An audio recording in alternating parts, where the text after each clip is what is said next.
नमस्कार, मैं हूं आपके साथ इश्तियाक अहमद और आप देख रहे हैं आर्य न्यूज। स्वागत है आपका उत्तराखंड के बुलेटिन में। रुक करेंगे उत्तराखंड की तमाम खबरों की तरफ।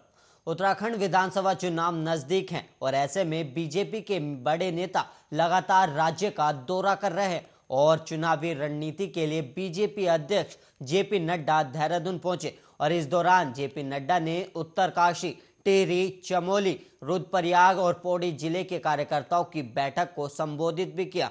और चुनावी तैयारियों के लिहाज से जेपी नड्डा का दौरा काफी अहम माना जा रहा है। और वहीं आपको बता दें कि जेपी नड्डा गढ़वाल मंडल की 41 विधानसभा सीटों पर पार्टी की तैयारियों का जायजा भी लेंगे और लिया भी। और बीजेपी अध्यक्ष ने सबसे पहले उत्तरकाशी, टिहरी, चमोली, रुद्रप्रयाग और पौड़ी जिले के कार्यकर्ताओं की बैठक ली। और इस बैठक में सीएम पुष्कर सिंह धामी, प्रदेश अध्यक्ष मदन कौशिक, रमेश पोखरियाल निशंक, प्रदेश प्रभारी दुष्यंत गौतम और सह प्रभारी रेखा वर्मा और सह चुनाव प्रभारी आरपी सिंह मौजूद है।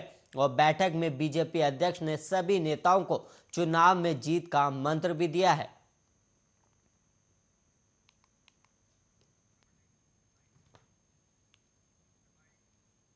राष्ट्रीय अध्यक्ष जी का ये दौरा हमारे संगठन के लिए बहुत महत्वपूर्ण दौरा है। आज सभी कार्यकर्ताओं से जो विस्तारक आए हैं, विधानसभा के प्रभारी हैं, प्रवासी कार्यकर्ता हैं, उनके अलग अलग चरणों में अलग अलग बैठकें ले रहे हैं। और निश्चित रूप से हम राष्ट्रीय अध्यक्ष जी के दौरे से हमको ठीक रूप से जमीनी रूप।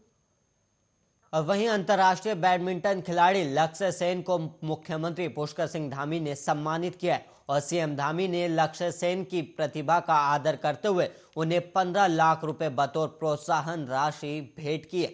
और साथ ही सीएम ने लक्ष्य सेन के उज्जवल भविष्य की कामना भी की है। और लक्ष्य सेन ने हाल ही में स्पेन के हुई विश्व चैंपियनशिप में कांस्य पदक जीतकर भारत और उत्तराखंड का नाम रोशन किया था। और अंतर्राष्ट्रीय बैडमिंटन खिलाड़ी लक्ष्य सेन उत्तराखंड के अल्मोड़ा जिले के रहने वाले हैं और लक्ष्य को बैडमिंटन विरासत में मिला है। और लक्ष्य सेन के दादा अल्मोड़ा में बैडमिंटन खेला करते थे और लक्ष्य सेन के पिता डीके सेन भी बैडमिंटन कोच है। लेकिन लक्ष्य के खेल की ललक जगी अपने भाई चिराग को देखकर। और लक्ष्य के बड़े भाई चिराग सेन भी भारतीय बैडमिंटन खिलाड़ी और मां निर्मला धीरेन सेन ने भी बेटों के खेल और उनकी सफलता के लिए बहुत कुर्बानी दी है। और वहीं बंगलोर में इंस्पायर्ड इंडियन फेडरेशन के समारोह में लक्ष्य को शानदार प्रदर्शन के लिए youth icon of the year का सम्मान भी दिया था।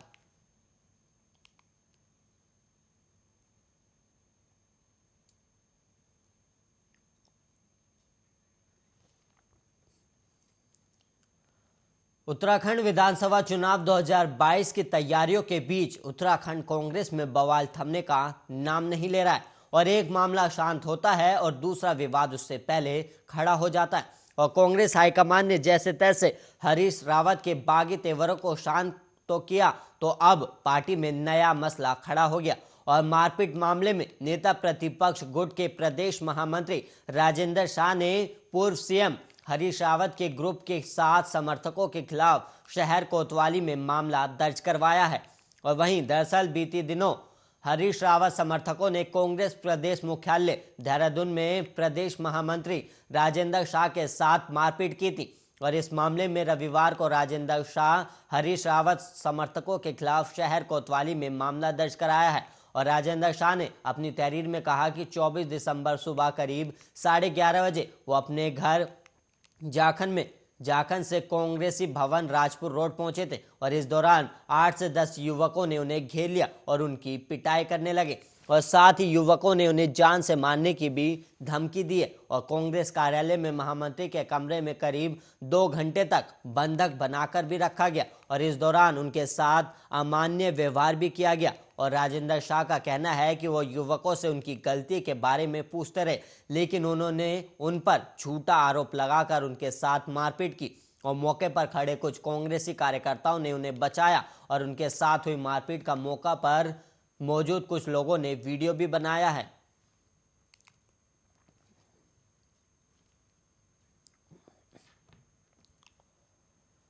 हरिद्वार के रुड़की में सैनी समाज ने एक सम्मेलन का आयोजन किया जिसमें भीड़ जुटाने के लिए यूपी से लोगों को इकट्ठा किया गया। और यूपी से बुलाए गए लोगों ने हाईवे पर जमकर हुड़दंग मचाया। और देखने वाली बात यह है कि आगे ट्रैफिक पुलिस की गाड़ियां चलती रही और उसके पीछे आ रहे लोग हाईवे पर हुड़दंग मचाते रहे। और जानकारी के मुताबिक रविवार को रुड़की में सैनी समाज के सम्मेलन का आयोजन होना था और हुआ, और जिसमें पड़ोसी राज्य यूपी के सहारनपुर में बड़ी संख्या से लोग पहुंचे थे। और इस दौरान सम्मेलन में शिरकत करने आए युवकों ने गाड़ियों की छतों पर बैठकर खुलेआम नेशनल हाईवे पर जमकर हुड़दंग किया। और खास बात यह रही कि ये सब ट्रैफिक पुलिस इंचार्ज की गाड़ी की मौजूदगी में हो रहा था। और बावजूद इसके भी पुलिस ने इन लोगों के खिलाफ कोई कार्रवाई नहीं की और मूक दर्शक बनी रही।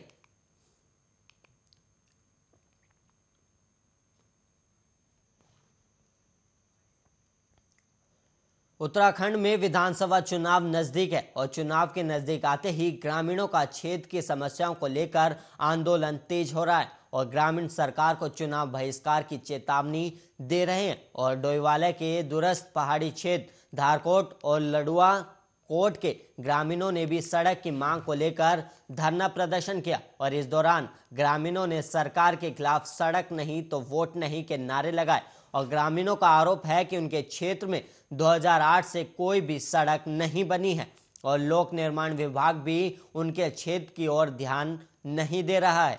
और विभाग ने 4 किलोमीटर पहले ही 0 किलोमीटर का बोर्ड लगा दिया, जबकि उससे आगे 12 से अधिक गांव की आबादी है। और अब ग्रामीण 5 किलोमीटर लंबी धारकोट से कोट तक सड़क बनाने की मांग कर रहे हैं और उस सड़क नहीं तो वोट नहीं का बैनर लेकर सड़क पर बैठ गए।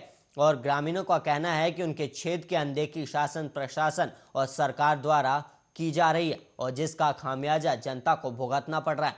और ग्रामीण कई किलोमीटर पैदल मार्ग का सफर तय करके सड़क पर पहुंच रहे हैं और बरसात में तो स्थिति और भी खराब हो जाती है और स्कूल जाने वाले छात्रों और महिलाओं को भारी परेशानियों का सामना करना पड़ता है और दुर्घटनाओं की आशंका भी बनी रहती है। और उनका कहना है कि जब तक उनकी सड़क नहीं बनेगी वो चुनाव का बहिष्कार करेंगे।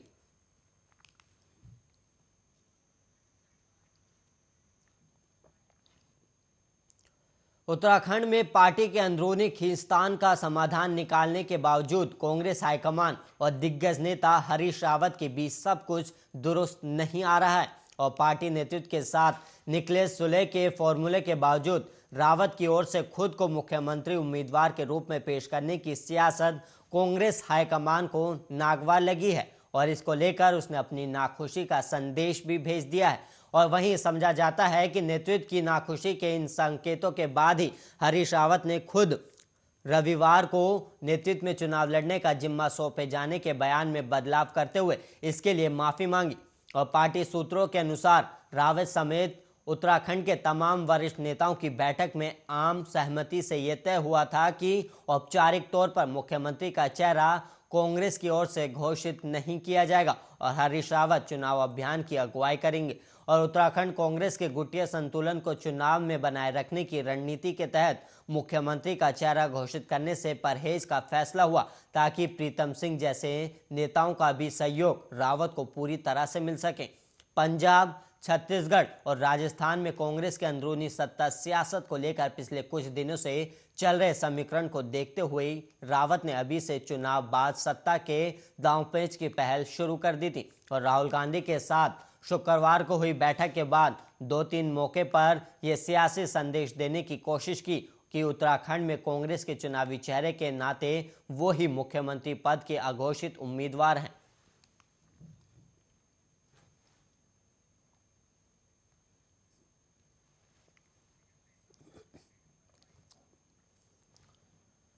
उत्तराखंड की ऊंची चोटियों में बर्फबारी चल रही और आज सवेरे ओली और बद्रीनाथ में बर्फ गिरी और कल भी प्रदेश के ऊपरी हिस्सों में हिमपात हुआ और कल अधिकतर इलाकों में दिन भर बादल छाए रहे और वहीं चारों धाम सहित ऊंची चोटियों पर हिमपात भी हुआ। और मौसम में आए इस बदलाव से राज्य में कड़ाके की सर्दी पड़ रही है और रविवार को केदारनाथ में दिन भर रुक रुक कर बर्फबारी होती रही और यहाँ लगभग 6 इंच नई बर्फ जम चुकी है और संपूर्ण केदारपुरी बर्फ की सफेद चादर ओढ़े हुए और जिससे यहाँ कड़ाके की ठंड पड़ रही है और यहाँ पूरे दिन भर तापमान माइनस में रहा और इस दौरान अधिकतम पारा 1 डिग्री और न्यूनतम -15 डिग्री दर्ज किया गया। और द्वितीय केदार महेश्वर, तृतीय केदार तुंगनाथ सहित हरियाली कांठा के ऊपरी तरफ भी हल्की बर्फबारी हुई, जबकि मुख्यालय रुद्रप्रयाग सहित जिले के निचले इलाकों में सुबह से हल्की धूप खिली रही और उसके बाद देर शाम तक आसमान में घने बादल छाने से ठंड का प्रकोप अधिक बढ़ रहा है। और वहीं खराब मौसम के चलते बाजार में चहलकदमी काफी कम रही और ऊखीमठ, चोपता, गुप्तकाशी, मयाली, जखोली, चिरबटिया में भी शीतलहर के कारण कड़ाके की ठंड रही।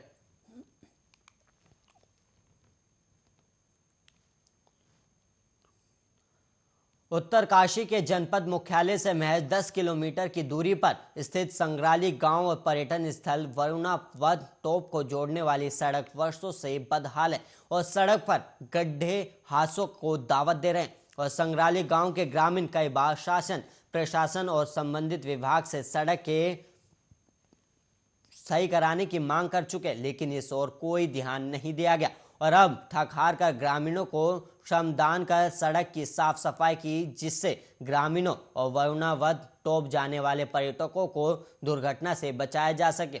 और संग्राली गांव के ग्राम प्रधान संदीप सिमवाल का कहना है कि उत्तरकाशी महिडंडा मोटर मार्ग से जुड़ा संग्राली गांव और पर्यटन स्थल वरुणावत टॉप को जोड़ने के लिए करीब 1 किलोमीटर लंबी सड़क है, जिसकी स्थिति सालों से इतनी बदहाल है कि सड़क पर हर समय दुर्घटना का खतरा बना रहता है और कई ग्रामीण और पर्यटक चोटिल भी हो चुके हैं। और उन्होंने बताया कि शासन, प्रशासन और संबंधित विभाग ने जब नहीं सुनी तो ग्रामीणों ने खुद ही सड़क बनाने की ठान ली और ग्रामीण सड़क से पत्थर और रोड़ी हटाकर आवाजाही के लिए सुरक्षित बना रहे हैं। और ग्राम प्रधान सेमवाल का कहना है कि अगर एक और सरकार वरुणावत टॉप को पर्यटन के क्षेत्र में विकसित करने के दावे करे, लेकिन टॉप को जोड़ने वाली सड़क सालों से बदहाल पड़ी है। और उधर ग्रामीणों ने राज्य सरकार को घेरते हुए कहा कि उनके श्रमदान के बाद भी लोक निर्माण विभाग और प्रशासन की नींद नहीं टूटी है, तो आगे उग्र आंदोलन के लिए बाध्य होना पड़ेगा।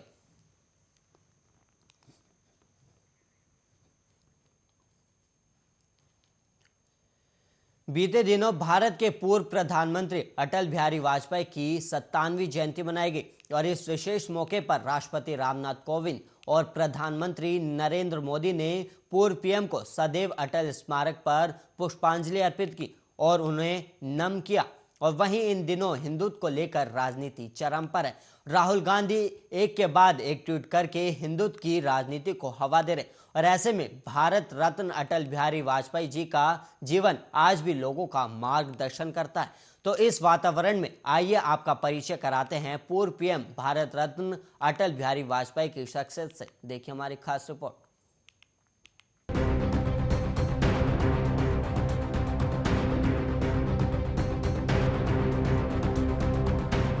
राहुल गांधी हिंदुत्व के मुद्दे पर लगातार भारतीय जनता पार्टी पर निशाना साध रहे हैं और बीते दिनों जयपुर में हुई कांग्रेस की महंगाई रैली में उन्होंने ये मुद्दा उठाया और कमोबेश हर दिन कुछ न कुछ आरोप मढ़ रहे हैं। 5 राज्यों में अगले साल की शुरुआत में चुनाव होने और ऐसे में हिंदुत्व को लेकर राहुल गांधी ने एक बार फिर नई बहस खड़ी कर दी है। भारतीय राजनीति में हिंदुत्व ऐसा विषय जिस पर हमेशा राजनीति होती रही है और हिंदुत्व की सियासत में बीजेपी किसी भी और पार्टी से बहुत आगे निकल चुकी है। बीजेपी का देखा देखी इस चुनाव में कांग्रेस और सपा समेत अधिकांश मुख्य धारा की पार्टियां हिंदुत्व को लुभाने की कोशिश कर रही है और वो भी हिंदुत्व के रास्ते पर निकल गई है।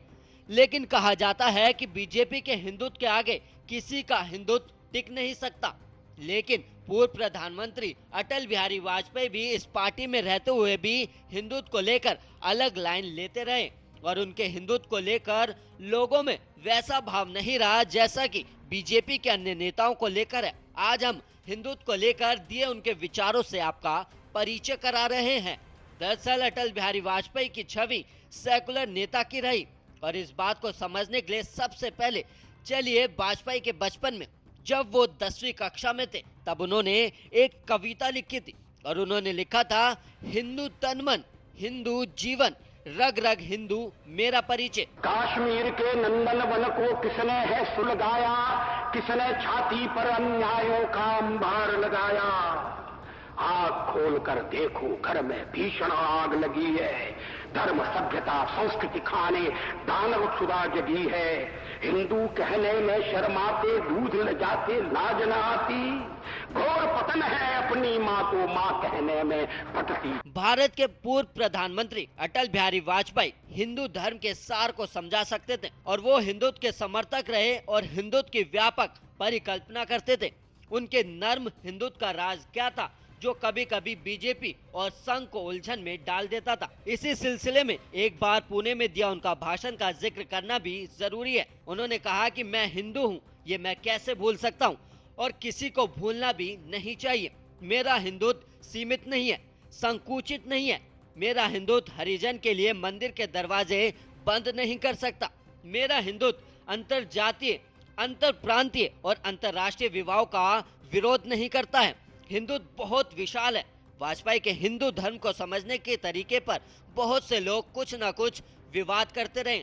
कई बार कहा गया कि खासतौर से संघ की विचारधारा और वाजपेयी की सोच समझ में मेल नहीं है। वाजपेयी सनातनी हिंदू तो रहे, लेकिन हिंदू धर्म के मर्म को समझने और समझाने की प्रतिभा उनमें खूब थी। वो हिंदू धर्म को जीवन की एक विशिष्ट पद्धति और शैली मानते थे। हिंदू धर्म पर एक निबंध उन्होंने लिखा, हिंदू धर्म के प्रति मेरे आकर्षण का सबसे मुख्य कारण ये है कि ये मानव का सर्वोत्कृष्ट धर्म है और हिंदू धर्म ना तो किसी एक पुस्तक से जुड़ा है और ना ही किसी एक धर्म प्रवर्तक से, जो कालगति के साथ असंगत हो जाते हैं। हिंदू धर्म का स्वरूप हिंदू समाज द्वारा निर्मित होता है और यही कारण है कि ये धर्म युग युगांतर से संवर्धित और पुष्पित होता आ रहा है। पूर्व प्रधानमंत्री अटल बिहारी वाजपेयी जन भावनाओं को लेकर कितने उदार और विशाल हृदय थे, इसका परिचय आपको एक किस्से से कराते हैं। एक बार वाजपेयी ने कहा था कि आपको मालूम है, जब मैं संघ के लिए पूरा समय देने के लिए निकला,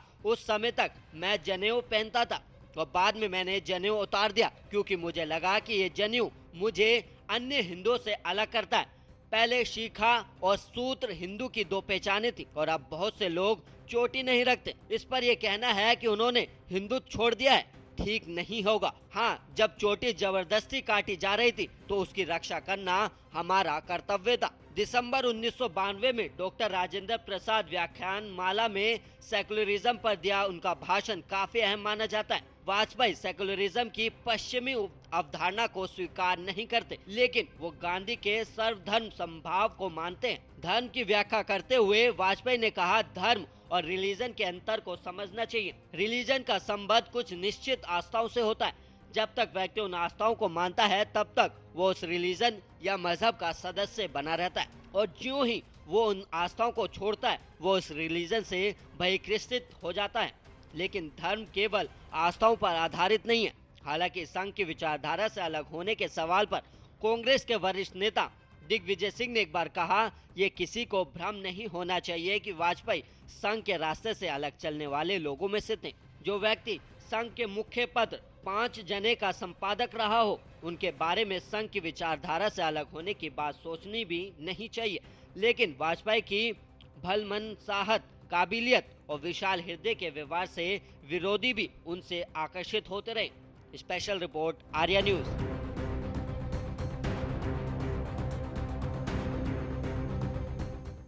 और वहीं दुनिया में फैले कोरोना वायरस के बीच ग्लोबल वार्मिंग का खतरा नजरअंदाज नहीं किया जा सकता। बर्फ के सबसे बड़े सोर्स में से एक माने जाने वाला ग्लेशियर लगातार असाधारण गति से पिघल रहे हैं, जो भविष्य में आमजन के लिए बड़े खतरे के रूप में सामने आ सकता है। तो वहीं भारतवासियों पर भी पानी का संकट आ सकता है। पिघलते ग्लेशियर आने वाले समय में कैसे प्रभावित करेंगे आमजन के जीवन को, देखिए इस रिपोर्ट में।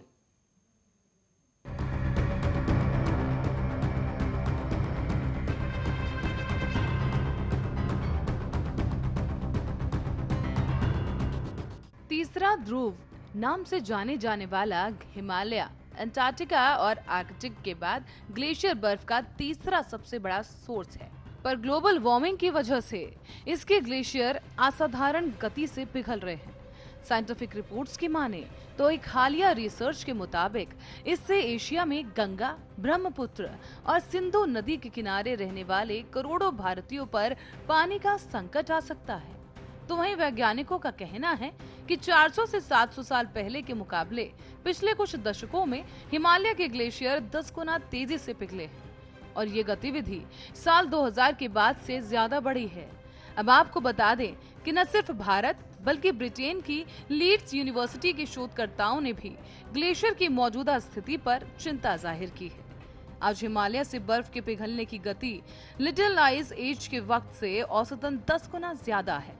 दरअसल लिटिल आइस एज का काल 16वीं से 19वीं सदी के बीच का था।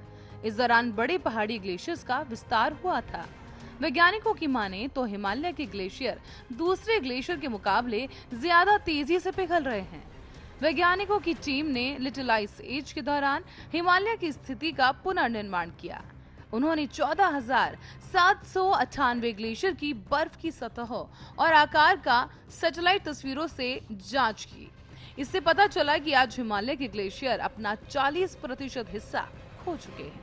इनका दायरा 28,000 वर्ग किलोमीटर से घटकर अब 19,600 वर्ग किलोमीटर पहुंच गया है।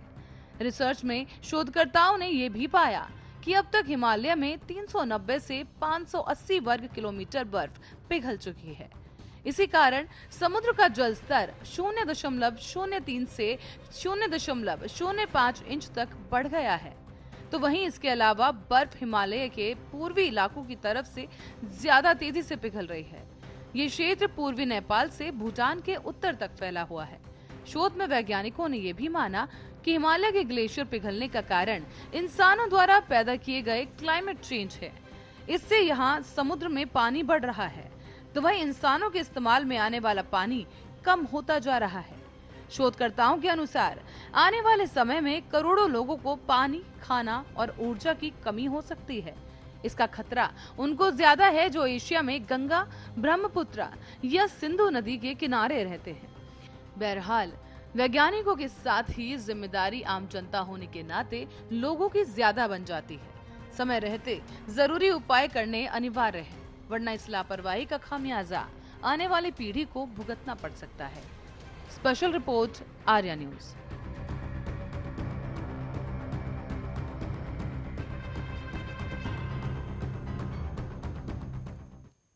इस रिपोर्ट के साथ इस बुलेटिन में इतना ही। देश और दुनिया की तमाम खबरों के लिए आप देखते रहिए आर्या न्यूज।